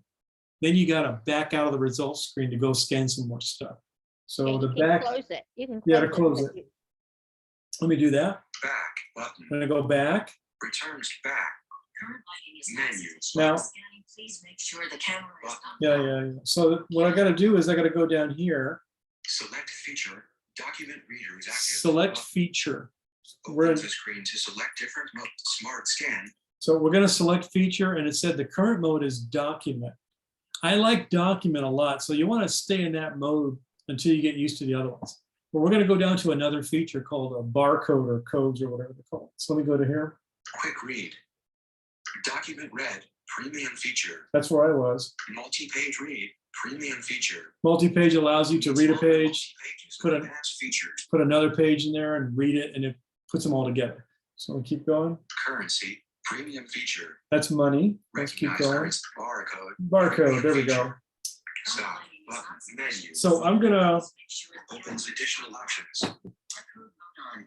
all right, so barcode mode is on, and I'm gonna purposely find the barcode and put it away from the phone.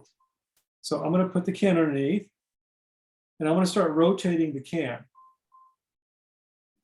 Great value sliced mushrooms. Right. 4 ounces. That was real quick.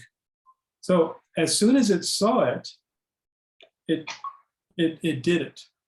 And the great thing about it, it tells you what it is right away, and it's ready to scan the second item. You don't have to close the screen. So I could scan this, it'll say great value mushrooms. If I had another can of something, I could scan it immediately, and it'll tell me that's tomato sauce or whatever, or box of graham crackers, or a legal document, 8.5 by 11.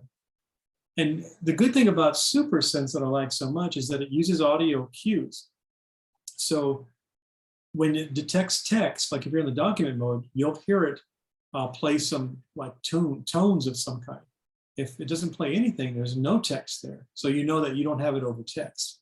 And then it'll help you orient the phone so that you can then detect it. So it told me to move it towards me an inch, to the left 1 inch, up, or more away from the product or whatever. And then it automatically snapped the document as soon as it was in view.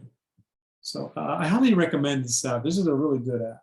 And, I normally don't make big app recommendations like this, but I think SuperSense has really got the right idea. And I believe, So Manny, Yeah. so if you, I thought you dropped the can so you could, I thought you were gonna do a demonstration. Would it find the can? Would it look for the can? Would it tell you where it is if you're you know, looking for it? I haven't tested the app to find objects, Oh, okay. but my understanding Okay, is, I can answer that. I can answer that. Oh, There's an good. Explorer mode on there. And it will, you move the camera around, it will tell you everything that's in your vicinity. So Yeah. it will tell you Mm. the table, the chair, the window, the door, the couch, any normal thing it'll tell you. And then there's a space where you double tap on it and you tell it what object you want it to find. okay, yes, I remember And that. then you can say can, and then it'll look for a can. Well, let's try Cool. that just for fun. Why not? Well, I don't know if you want to do it because it's gonna take time to do. Well, okay, well, I think, But what we did learn is once you have it in the Explorer thing, to get it back on the other side, you have to tap on the C screen. Because I was stumped for a while there I Yeah. can't get it off of that. So, again, So it's this- really nice if you want to know what's in your environment. It was very accurate, and I just held the phone up and moved it slowly around, and it told me everything that was there. you know, this might be, you know, it's called Super Sense, but it might be the super app for recognizing everything like objects, text, currency, barcodes, blah, blah, blah. So it might be the one that'll rain on top. And then it has a person app where you could put a person in, and then when it sees that person, it'll tell you. Yeah, I was reading about that. I didn't try it, but what my I understanding know. It's got a lot to it. It's and we're only starting off. Well, my understanding of how that works is that you would teach it, like if I was to have it recognize you, Barbara, I would put it in front of you. And I it- don't and need it to recognize me. I would say, this is Barbara or whatever. And then I don't need it to recognize me. if I was in a room and you were in the room and I pointed my phone towards you, if it got enough of your face, it could say, oh, the Barbara's over there. And I know where you're at because I'm pointing the phone at you. So I know you're over there. Right, So- you could do that, but anyway, it's also pretty good on the quick text. Mhm. You heard him on the document reader, but on the quick text, it will do the same thing. So Alright. if you have like a small business card or even a menu or Oh, whatever, we can try. it'll give you feedback on the quick text as well. All right, let's try it. The only problem that we had with SuperSense, it doesn't tell you when it's upside down. It gives you a bunch of garbage, and then you know Okay. you have it upside down. And that's where Seeing AI excels, because you can have it any direction and it'll figure Right, it out. right. But you can on this one. Right. Okay, let's try the quick text for you. So we're gonna go down here. Select feature, Smart Scan, Premium, Quick Read. So quick Read read. short texts Yeah, instantly. it's quick read. I'm sorry. Quick read. So I'm just gonna grab something here. I got this barcode, this QR code card. Let's see if it can read whatever's on here. So let me see. I'll put it down on the desk. And then let's see. Ard. Welcome aboard. It's Members get 15% off your next Groupon. Terms and conditions apply. For your Wow. adventure, Ooh, you got a coupon. sign up, get 15% off your next Groupon. Terms and conditions apply. Share your adventure. Groupons. Welcome aboard. Pretty good. Sign up, get 15% off your next. So that's Groupon. pretty Okay. fast. That's Conditions pretty apply. fast. Share your adventure. Start. So yeah, that worked great. And I just had to I just read the other side of this QR code card. So yeah, so you're right, Barbara, it really works great. But to try these features out, you have to buy it. You have to buy the full Full thing. package. Yeah. So, okay, any questions on SuperSense? All right, App switcher, Super Sense, WhatsApp, let me go there. 813. Let's see. What else do we have here? I know I got a few more things here. Let's see. Okay. Another thing that I went over with Barbara this week was Netflix and using header navigation to find your stuff. So on Netflix and all these other streaming services, you can put stuff on what they call your list, my list or whatever. Now, if you're non-visual and you want to navigate to your list, you have to use the voiceover gestures and heading navigation to get there. So I'm going to show you how to do that. Let me just put App it here. switcher has no items. So, hey Siri, open Netflix. 8:14 p.m. Status bar item. Loading. Remove all category filters button. Okay, so it's loading, No active category filters. get loaded. Let's see here. All right. All right, so we're there. So I won't go into the whole explanation of all the tabs in Netflix, but your stuff, or the thing called My List, is on the very first tab. I think that's the home tab, if I'm not mistaken. Selected. Home. Home, Tab. yes. So what you do on the home tab is you're going to use the rotor to make sure that you're on the heading navigation option. So I'm going to do the rotor gesture on the phone. Here we go. containers, containers, headings, headings, right there. And then I'm going to swipe up or down to go through the headings. Let me swipe up because I think I'm at the bottom where the tabs are. So let me do that.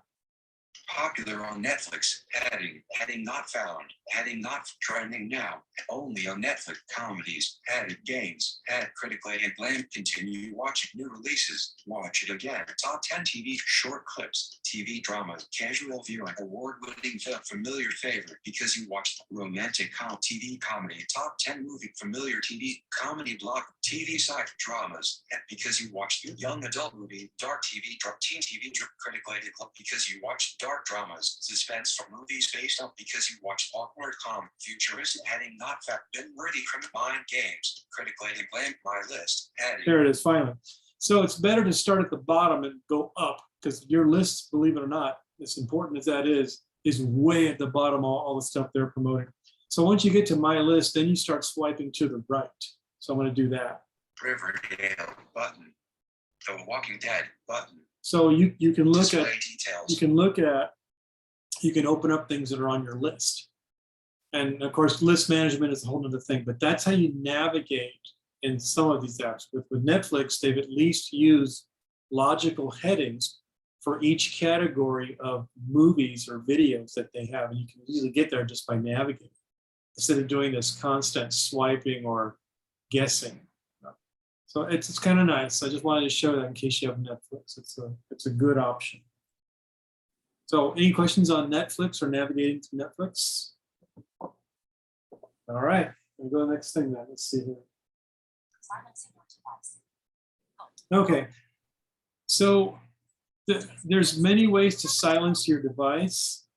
So let me just go to Netflix real quick. App switcher, Netflix. So let's say you want to silence your device. Obviously, you want to put it on mute if you want to silence it. That's one way. Muted, and then of course you unmute it by switching it back to the front. This little switch on the side here. Let me get my fingernail in there. Unmuted. So that little switch will mute your phone. That's one thing. If you don't want voiceover talking, you just tell Siri to turn it off. You could say, "Hey Siri, turn voiceover off." Voiceover. Okay, voiceover is now off. Now your phone won't talk at all. So you could turn voiceover off, mute it. That'll usually silence most things. If you wanted to keep voiceover on, you could do this. Hey Siri, turn voiceover on. Okay, I turned voiceover on. Okay, so WhatsApp. you could just go in and do that speech toggle, and you can turn speech off. And then at worst, you would get some clicks once in a while, but it won't be talking about anything that any notifications that come up. And I think finally, the last thing you can do is you can put it on Do Not Disturb. So let me see if I think I can do that with Siri. So let me see. Hey Siri, turn Do Not Disturb on. Okay, Do Not Disturb is now on. So now external things won't come in, like calls and things like that. They'll be silenced. So you can mute,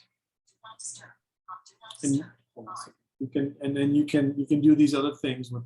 You can even do volume if you want to, or you can do the 3 fingers where you turn speech off, and then you can turn Do Not Disturb on. Of course, I'm Or going to change that. you could ask Siri to put it in airplane mode. Well, airplane mode will keep you from getting calls, but it also keeps you from getting anything at all. These things, what these will do, you'll still be able to get on to the internet and do things or get notified, but it won't be so noisy. But yeah, airplane mode will completely isolate the phone from the world. But you would, at a minimum, you would need to turn the maybe voiceover off or and mute the phone to ensure that you don't disturb others if that's what we're trying to do. So, hey Siri, turn Do Not Disturb off. Okay, Do Not Disturb is now off. Okay. What? So remember, it's that switch above the volume buttons, and then when you do it correctly, it sounds like this. Muted. muted, and then of course you can unmute it. I hope. Unmuted. There you go. Very handy when you need to silence your phone. So, any more questions on silencing your phone? All right, I want to keep going then.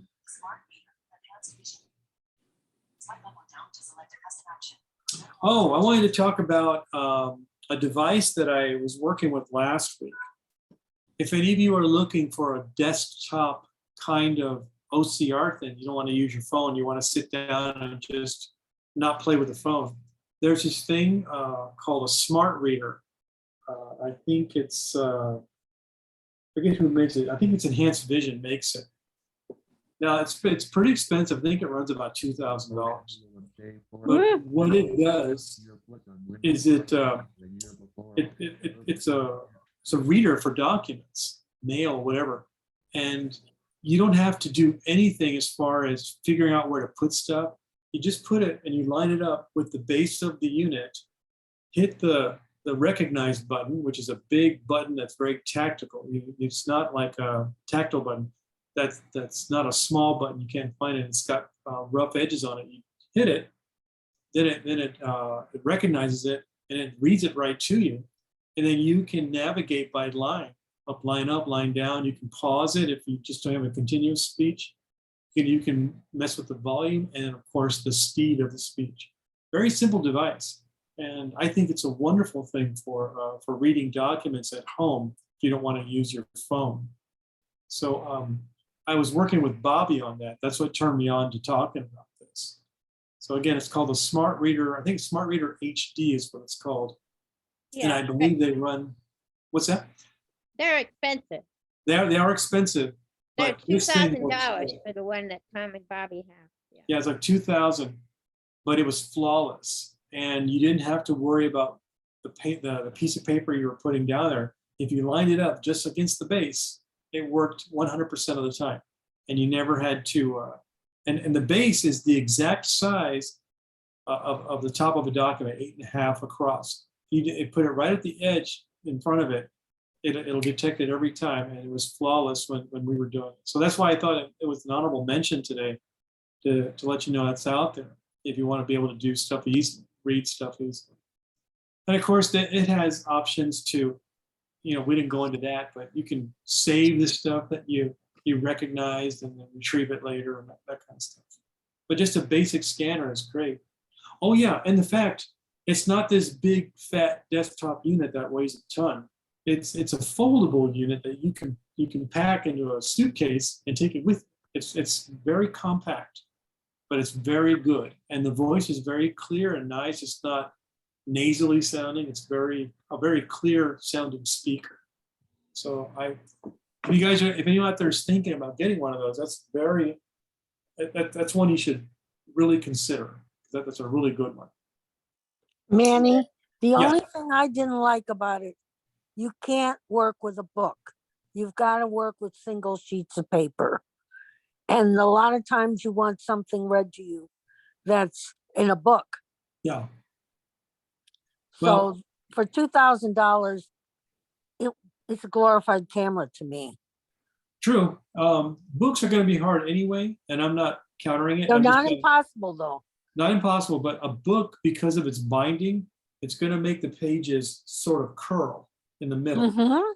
So I you're going agree. to have to, you'll have to at some way, with any kind of OCR, it's got to be able to see the text. So the thing is, you either have to flatten the page with some kind of clear thing that flattens the page out, and you can hold the other part of the other pages out of the camera's view, and then you can recognize it. So you're right.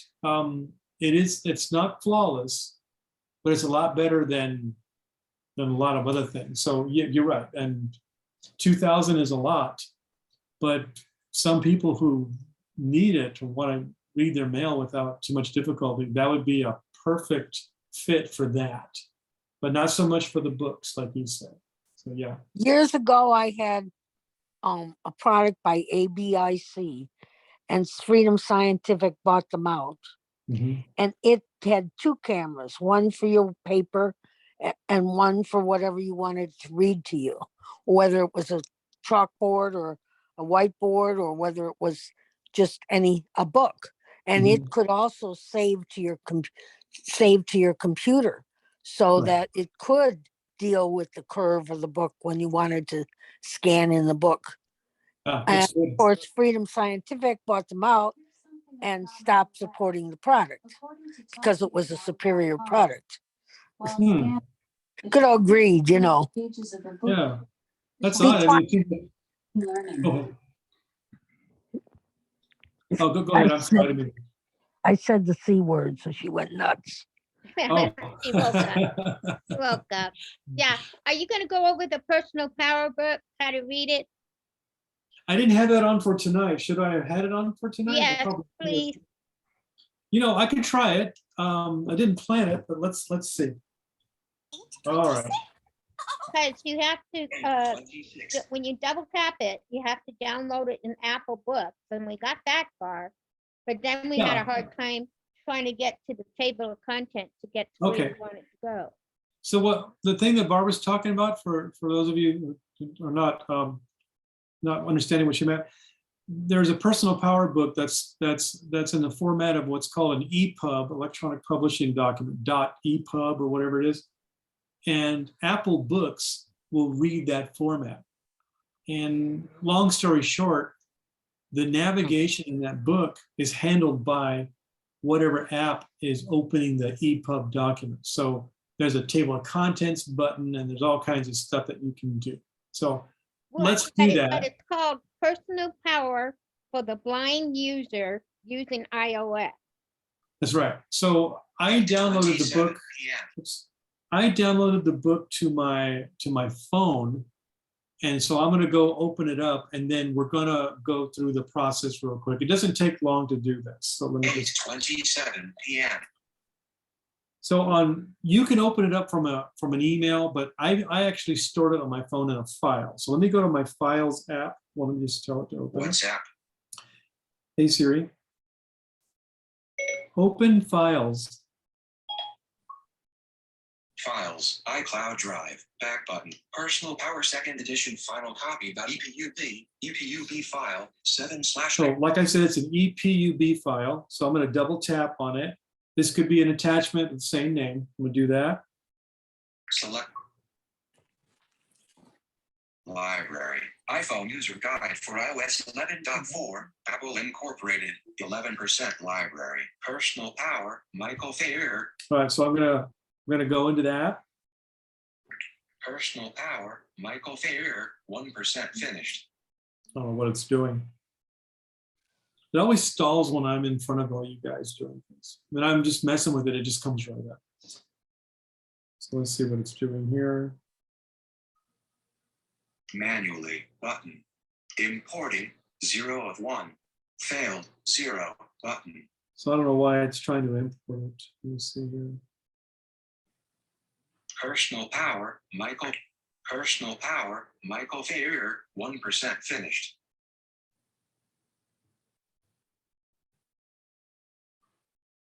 Personal Power, Michael Fair, drag item. Show actions popover, activate, default.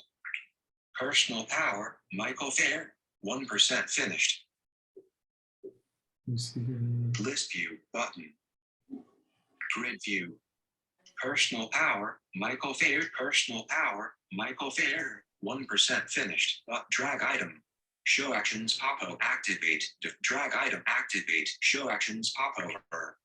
I'm not good at this app, Personal obviously. Power, copy, button, share book, rename, button, add to want to read, add to collection, mark as finished, remove, button. Let me remove it from my library. This book was downloaded to this up, delete everywhere, button. Remove from reading now, but remove download, button. Remove download, delete app, remove from reading now. Library, Personal Power, Michael Fair, 1% finished, button, drag item, show actions popover. Edit actions, but remove, button. This book was removed down, delete everywhere, button, cancel, button, remove download, button. Library, personal power, Michael Ferrier. Let me try this again. 1% finished. App switcher, books, active. Closing books, app switcher, files, active, files, active. Swipe, files, active, personal power, second edition.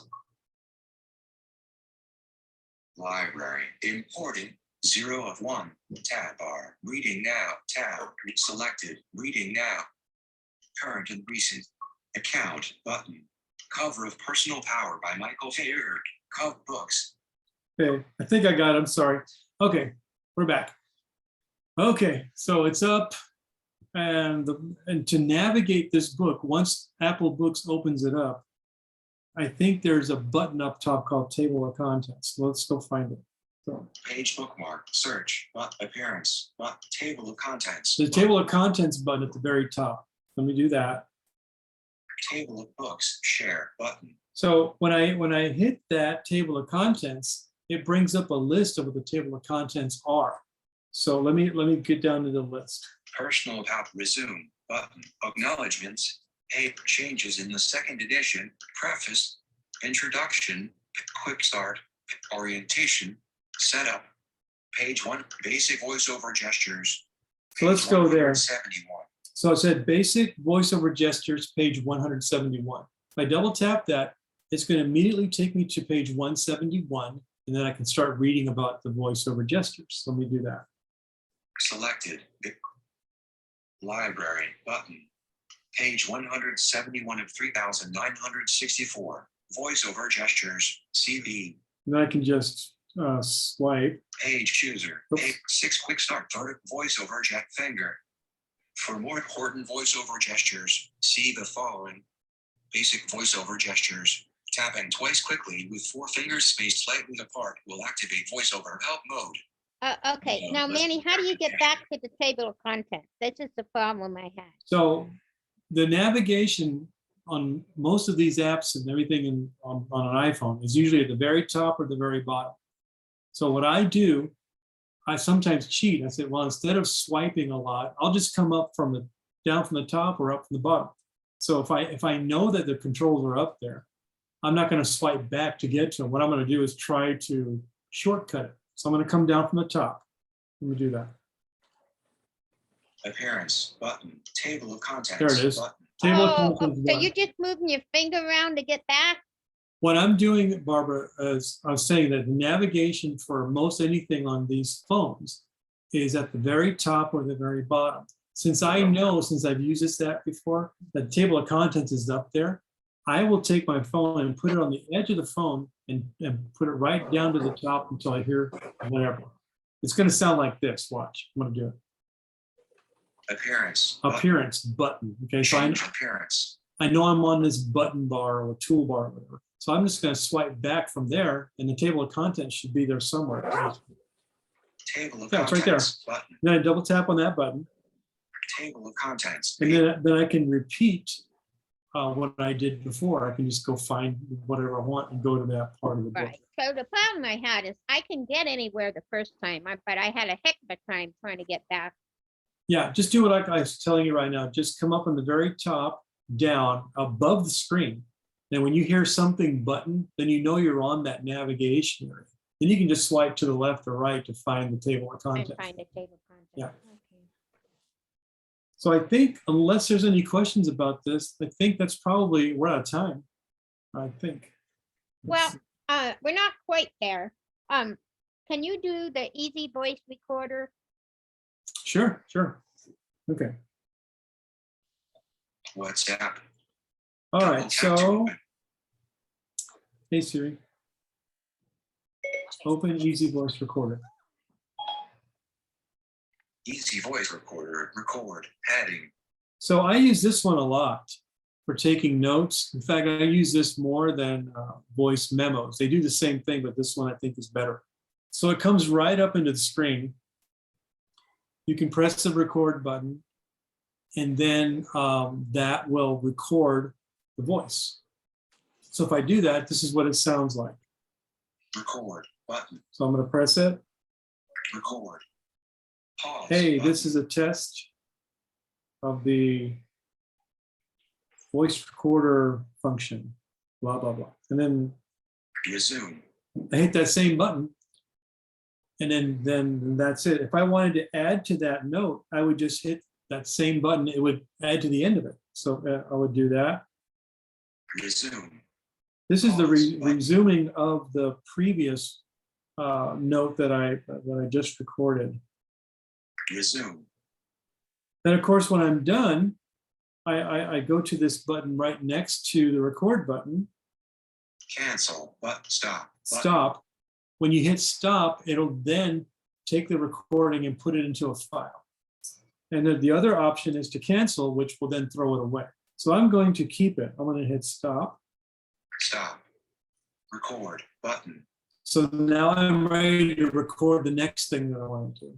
But if I want to hear what I just did, it puts it under a different tab. So the first tab is record. Tab bar. Selected. Record. But the Tab. second 1 of tab 3. Listen. is Tab. listen. 2 of 3. Easy voice recorder. Now it automatically selects the last one that I did. So if I double tap on it, it should start playing, Selected. Listen. Tab. 2 of 3. I think. Let me see. Try that again. Recording. 3.8. Got M. Drag item. Maybe.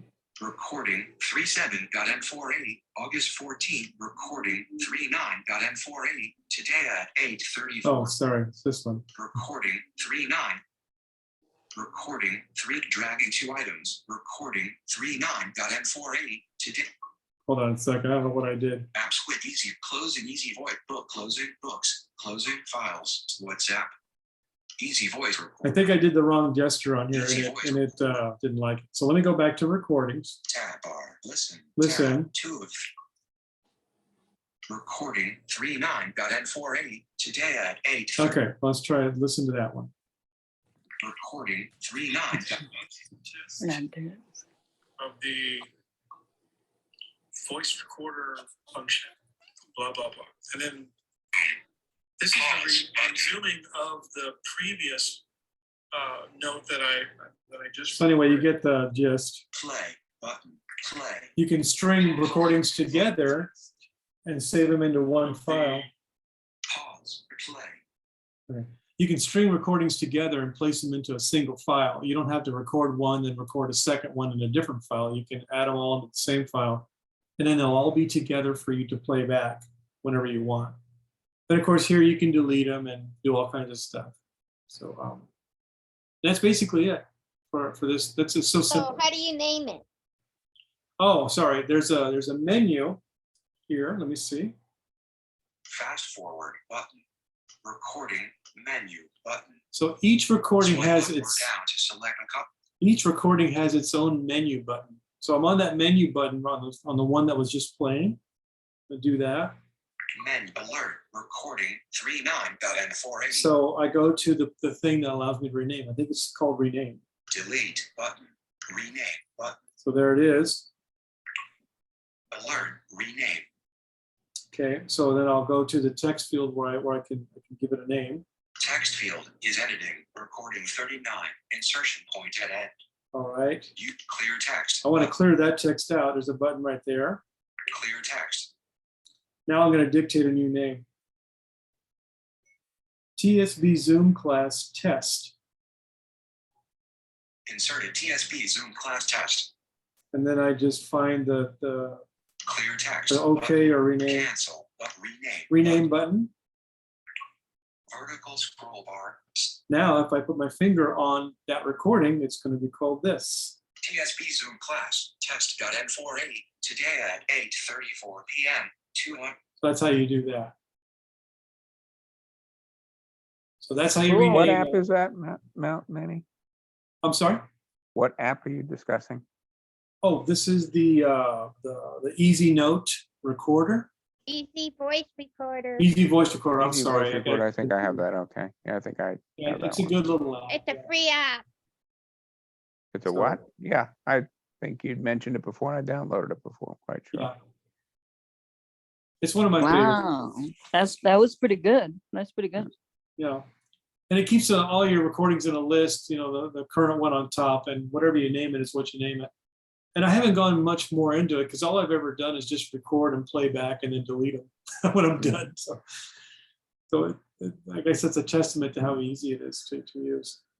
I love you guys, but it's 8:40 and I'd Yeah, like to go to that's what I bed soon. So, Well, Barbara, you ready?